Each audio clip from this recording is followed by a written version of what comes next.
जी अस्सलाम वालेकुम स्टूडेंट्स, मैं अली रज़ा आरिफ आप लोगों का फिजिक्स टीचर और आप लोग देख रहे हैं फिजिक्स एनिमेट। स्टूडेंट्स, अगर एक गैस कंटेनर में अरबों मॉलिक्यूल्स मौजूद हैं तो क्या हम हर किसी की स्पीड, एनर्जी और पोजीशन को एक्यूरेटली मेजर कर सकते हैं? इम्पॉसिबल। फिर साइंटिस्ट इन गैसेस का बिहेवियर इतनी आसानी से कैसे प्रिडिक्ट कर लेते हैं? तो आज हम एक ऐसे पावरफुल कंसेप्ट को डिस्कस करेंगे, स्टैटिस्टिकल फिजिक्स, जो कि हमें इम्पॉसिबल प्रॉब्लम को प्रोबेबिलिटी की मदद से सॉल्व करने के बारे में बताएगा। तो स्टूडेंट्स, हमारा टॉपिक भी यही है, तो चले फिर स्टार्ट करते हैं।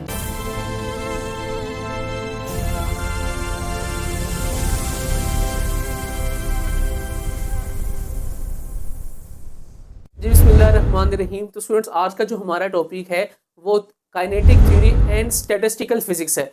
अगर आप अपनी किताब के ऊपर देख रहे हो, ये आपको पूरा एक पैराग्राफ की शक्ल में नजर आ रहा होगा और इसमें कोई भी हेडिंग्स नहीं है, तो हम इसको सीखेंगे with the help of headings और लास्ट में हम इसके इंपॉर्टेंट शॉर्ट क्वेश्चन और एमसीक्यूज भी डिस्कस करेंगे। तो स्टूडेंट्स, अब अपने टॉपिक की तरफ मूव करते हैं।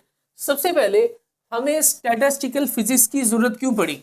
आप अपनी किताब के ऊपर देखेंगे, मैंने मार्क किया हुआ है कि आपने कहां से लेकर कहां तक करना है। इसको आप हेडिंग दे दें, नीड फॉर स्टैटिस्टिकल फिजिक्स।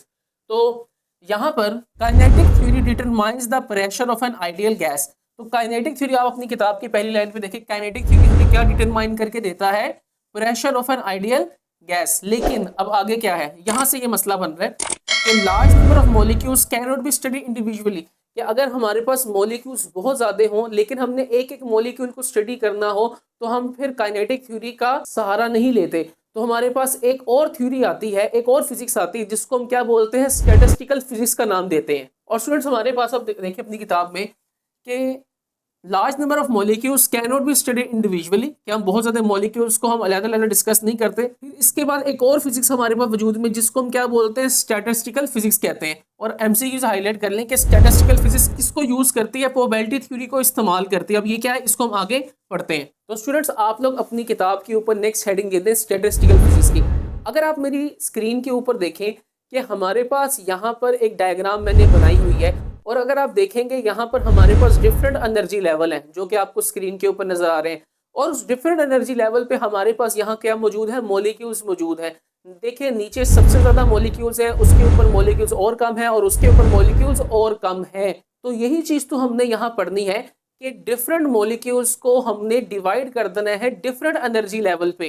किसकी बेसिस पे? उनकी एनर्जी की बेसिस पे। तो हमारी किताब में क्या है, जरा देखें कि explain the distribution of molecules, कि हम डिस्ट्रीब्यूट करते हैं, किसको डिस्ट्रीब्यूट करते हैं? मॉलिक्यूल्स को। जैसे कि आपको मेरी स्क्रीन के ऊपर नजर आ रहा है, molecules occupy different energy levels. तो जो मॉलिक्यूल्स आपको स्क्रीन के ऊपर नजर आ रहे हैं वो डिफरेंट एनर्जी लेवल पे है। E1 पे कुछ और मॉलिक्यूल्स है, E2 पे कुछ और मॉलिक्यूल्स है और E3 पे कुछ और मॉलिक्यूल्स है। तो E1, E2, E3 due to different speed. और ये जो तीनों स्टेट्स में हमारे पास जो मॉलिक्यूल्स है उनकी स्पीड हमारे पास क्या है? डिफरेंट है। तो स्टूडेंट्स, उसके बाद आप अपनी किताब के ऊपर नेक्स्ट हेडिंग दे दे बोल्ट्जमैन काइनेटिक इक्वेशन। अब ये बोल्ट्जमैन काइनेटिक इक्वेशन क्या है, जरा हम इसको देख लेते हैं। तो स्टूडेंट देखिएगा, अपनी किताब के ऊपर हाईलाइट कर लेंगे या आपने कहां से लेकर कहां तक करना है कि Boltzmann derive the Boltzmann equation. Boltzmann साइंसदान था, उसने डिराइव की बोल्ट्जमैन इक्वेशन। वो क्या है उसको जरा हम देख भी लेते हैं कि explain the behaviour of gases having large number of molecules. उसने गैसेस के बिहेवियर को एक्सप्लेन किया और उस गैसेस में क्या थे? Large number of molecules. उसके बाद आपने अपनी किताब के ऊपर एक लाइन हाईलाइट कर लेनी है और वो लाइन क्या है कि Boltzmann constant is related to population of atom in two levels. तो बोल्ट्जमैन कांस्टेंट हमें क्या रिलेट करता है? किसको रिलेट करता है? एटम्स की आबादी को। किसमें? टू लेवल्स में। तो यहाँ पर ना ये हमारे पास एक फॉर्मूला है, आप ये फॉर्मूला बाय हार्ट याद कर लें, एज ए एमसीक्यूज भी आ सकता है कि हमारे पास N2 ओवर N1। ठीक है, N2 क्या है? मेरी स्क्रीन के ऊपर देखें, ये जो आपको लेवल नजर आ रहा है, एक हमारे पास N2 है और दूसरा हमारे पास क्या है? N1। जहां पर क्या मौजूद है? मॉलिक्यूल्स मौजूद है, इसको N1 और N2 कहते हैं। उसके बाद ये फॉर्मूला याद रखें, E is equal to minus delta E divided by KBT। इस चीज को हम लोग क्या कहते हैं? बोल्ट्जमैन फैक्टर कहते हैं। इंपॉर्टेंट एमसीक्यूज के तौर पे आप इसको लगा लें। तो ये बोल्ट्जमैन फैक्टर हमारे पास क्या है? किसी एनर्जी लेवल E पर मॉलिक्यूल्स के पाए जाने के इम्कान को हम लोग क्या कहते हैं? बोल्ट्जमैन फैक्टर कहते हैं। और यहाँ पे ये लाइन भी अपनी किताब के ऊपर हाईलाइट कर लें कि E1 और E2 जो है वो हमारे पास क्या है? पॉपुलेशन है of lower and higher energy state. जैसे कि आपको नजर आ रहा है कि अगर आप N1 में देखें मॉलिक्यूल ज्यादा है और N2 में हमारे पास मॉलिक्यूल्स क्या है? कम है। उसके बाद स्टूडेंट्स आप अपनी किताब के ऊपर एक लाइन हाईलाइट कर लें एज ए एमसीक्यूज की कि number density n is directly proportional to the pressure. तो स्टूडेंट्स ये लाइन बहुत ज़्यादा इंपॉर्टेंट है। मैं आपको ना ज़रा दो चीज़ें एलेबोरेट कर दूं। हमारे पास बोल्ट्जमैन ने ना इस चीज़ को दो हिस्सों में कैटेगराइज किया है। एक उसने कैटेगराइज किया है माइक्रोस्कोपिक लेवल पे और एक उसने कैटेगराइज किया है किस पे, मैक्रोस्कोपिक लेवल पे। जो ऊपर वाला आप सारा पढ़ते आए हैं वो हमारे पास माइक्रोस्कोपिक है, ठीक है, वो आपकी किताब में मेंशन नहीं, लेकिन मैं बता रहा हूँ। और ये वाला जो लाइन है और जो ये मैंने सारा किया है ये हमारे पास क्या है, ये मैक्रोस्कोपिक लेवल पर उसने बात की। क्योंकि बच्चे ये क्वेश्चन करेंगे कि सर ये कंसेप्ट चल रहा था एकदम से ये लाइन कैसे आ गई कि number density is directly proportional to the pressure. तो ये लाइन क्या है अपनी किताब के ऊपर लिख लें, this is the result which gives from ideal gas law. ये आइडियल गैस लॉ से रिजल्ट निकला है। और ये कैसे निकला है मैं भी आपको प्रूफ करके दिखाता हूँ। एज एमसीक्यूज भी ये चीज आ सकती है।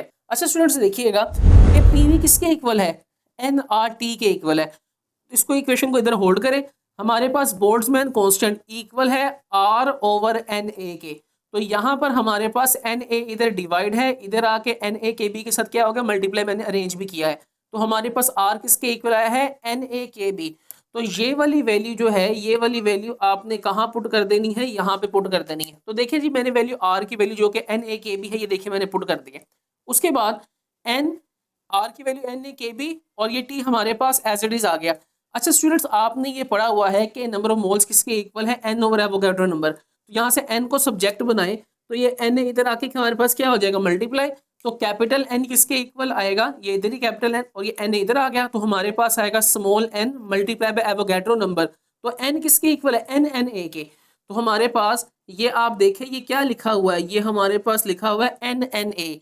तो इसकी जगह मैंने यहाँ पर क्या लगा दिया है, कैपिटल एन, जो कि यहाँ से मेरे पास आया है। ओके स्टूडेंट्स, तो हमारे पास जो इक्वेशन बनी है वो बनी है P V is equal to N K B T. Students ये v हमारे पास इधर मल्टीप्लाई, इधर आके देखिए मैंने v क्या कर दिया है, डिवाइड कर दिया है। तो मेरे पास क्या बना, p is equal to N over V K B T.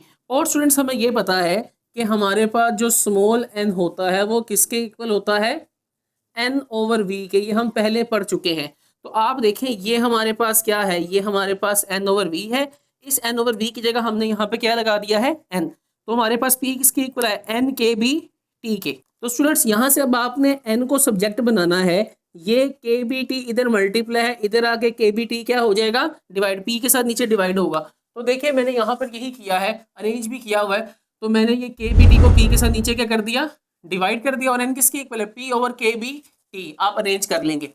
हम ये अज्यूम करते हैं कि टेम्परेचर हमारे पास क्या है, कांस्टेंट है। अगर टेम्परेचर कांस्टेंट है और बोल्ट्जमैन कांस्टेंट तो पहले ही कांस्टेंट था, तो ये सारा का सारा हमारे पास क्या हो जाएगा, कांस्टेंट। इसकी जगह मैंने कांस्टेंट लगा दिया। अगर कांस्टेंट हो और साथ इक्वालिटी हो, इसको बंद करेंगे तो हमारे पास क्या आएगा बेटा, प्रोपोर्शनैलिटी आएगा। तो ये हमारे पास नंबर डेंसिटी किसके डायरेक्टली प्रोपोर्शनल है, प्रेशर के डायरेक्टली प्रोपोर्शनल है। तो यहाँ पर जो हमारे पास लाइन लिखी है वो यही है कि number density N is directly proportional to the pressure. तो स्टूडेंट्स ये आपने लाइन को बहुत तवज्जो के साथ देख लिया होगा। ये सिर्फ आपको मैंने समझाने के लिए किया है कि आप अपनी किताब के ऊपर लिख लें एज अ कंसेप्ट। अगर आपने नहीं इसको एक्सप्लेन करना, पेपर में नहीं लिखना, ना लिखें, लेकिन अपनी किताब के ऊपर लिख लें कि ये एक्सप्रेशन किस तरह आया है। ओके स्टूडेंट्स, अब अपनी किताब के ऊपर मोस्ट इंपोर्टेंट हेडिंग देते हैं बोल्ट्जमैन डिस्ट्रीब्यूशन लॉ की। ये कानून हमें ये बताता है कि किसी खास टेम्परेचर पर मॉलिक्यूल्स के डिफरेंट एनर्जी लेवल पर पाए जाने का इम्कान कितना है। इसको हम क्या कहते हैं, बोल्ट्जमैन डिस्ट्रीब्यूशन लॉ कहते हैं। अपनी किताब के ऊपर भी हाईलाइट कर लें और ये हेडिंग्स आपने कहां से लेकर कहां तक करनी है ये भी लगा लें। तो हम देखते हैं अपने बोर्ड की तरफ कि it tell us the probability of finding the molecules at different energy level, कि हमारे पास मॉलिक्यूल डिफरेंट एनर्जी लेवल पर पाए जाने के इम्कान कितने हैं। तो उसको हम क्या कहते हैं, बोल्ट्जमैन डिस्ट्रीब्यूशन लॉ कहते हैं।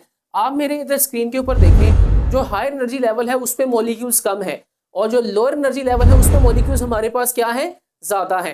तो जिसकी हमारे पास एनर्जी ज्यादा होगी वहां पे मॉलिक्यूल्स कम है, और जिसकी हमारे पास एनर्जी कम है वहां पर मॉलिक्यूल क्या है, ज्यादा है। तो स्टूडेंट्स मैं इसको एक्सप्लेन ऐसे कर रहा हूँ कि हायर एनर्जी लेवल है फियर मॉलिक्यूल्स, और जो लोअर एनर्जी लेवल होंगे उसके मॉलिक्यूल्स क्या होंगे, ज्यादा, जैसे कि आपको मेरी स्क्रीन के ऊपर नजर आ रहा है। उसके बाद स्टूडेंट्स नेक्स्ट हेडिंग देखिएगा, average kinetic energy of a gas molecule. और ये कहां से कहां तक करनी है इसको आप मार्क कर ले अपनी किताब में।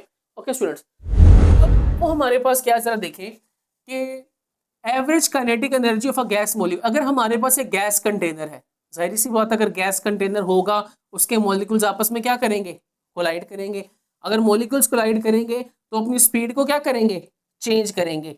स्पीड को चेंज करेंगे तो बेसिकली काइनेटिक एनर्जी क्या होगी, चेंज होगी। But kinetic theory concludes average kinetic energy at temperature T। लेकिन काइनेटिक थ्योरी किसी एक मॉलिक्यूल की काइनेटिक एनर्जी को स्टडी नहीं करता, ये तमाम मॉलिक्यूल्स की एवरेज ट्रांसलेशनल काइनेटिक एनर्जी को स्टडी करता है। इसलिए काइनेटिक थ्योरी हमें बताती है कि टेम्परेचर T पर गैस के तमाम मॉलिक्यूल्स की एवरेज ट्रांसलेशनल काइनेटिक एनर्जी सिर्फ टेम्परेचर पर ही डिपेंड करती है। तो स्टूडेंट हमारे पास ये एक फॉर्मूला भी आपको किताब के ऊपर नजर आ रहा होगा, average energy is equal to 3/2 kBT। As MCQs आप लोग हाईलाइट कर सकते हैं। तो स्टूडेंट्स ये टॉपिक मैंने आपसे बहुत अच्छे तरीके से एक्सप्लेन कर दिया है। तो अब हमने स्टार्ट करना है इसके कुछ conceptual short question plus MCQs। जी स्टूडेंट्स, MCQs नंबर 1 में आपसे स्टार्ट करने लगा हूँ। Statistical physics is mainly based on option A Newton's law, option B probability theory, option C Ohm's law, option D Coulomb's law. तो बिल्कुल सही students, इसकी ऑप्शन बी है probability theory. MCQs number 2, the Boltzmann equation describe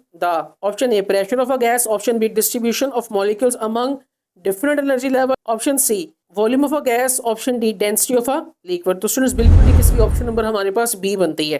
MCQs number 3, at constant temperature the temperature of an ideal gas is directly proportional to, किसके directly proportional? Students option A देखें, number density, option B volume, option C molecular mass, option D density of the container. तो students इसकी जो option है वो हमारे पास A है, number density. MCQs number 4, the Boltzmann factor is given by, ये आपको सामने फॉर्मूला नजर आ रहा है। तो स्टूडेंट्स इसका जो फॉर्मूला है ऑप्शन नंबर ए है। तो स्टूडेंट्स MCQs नंबर 5 हमारे पास क्या है कि Boltzmann distribution law is applicable to option A molecule at different energy level, option B electric current, option C sound wave, option D हमारे पास क्या है, मैग्नेटिक फील्ड। तो स्टूडेंट्स इसकी ऑप्शन नंबर ए है, molecular at different energy level. तो students के MCQs मैंने आपसे डिस्कस करे, अब शॉर्ट क्वेश्चंस की तरफ मूव करते हैं।